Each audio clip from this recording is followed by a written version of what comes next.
এখন আমি অবস্থান করতেছি রাজু ভাস্কর্যের সামনে ঝড়ো হয়েছে লাখো লাখো জনতা, লাখো লাখো মুসলিম তৌহিদি জনতা যারা ফিলিস্তিনের মুক্তির জন্য আন্দোলন করছে এবং ফ্রি ফ্রি প্যালেস্তাইন ধ্বনিতে মুখরিত করে তুলেছে এই রাজু ভাস্কর্যের চত্বর, যেখান থেকে সব সময় তারা দাবি জানিয়ে আসে এবং বাঙালিদের মুক্তির একটি স্থান। এই স্থান থেকেই যুক্ত হয়েছে তৌহিদি জনতা। ফ্রি ফ্রি প্যালেস্তাইনকে মুক্ত করার জন্য তাদের এই আন্দোলন।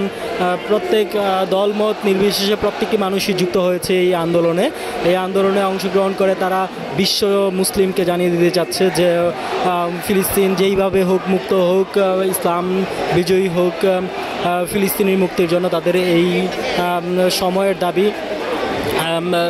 এই অত্যাচার অবিচার বন্ধের জন্য তারা মুক্তির আন্দোলন করছে।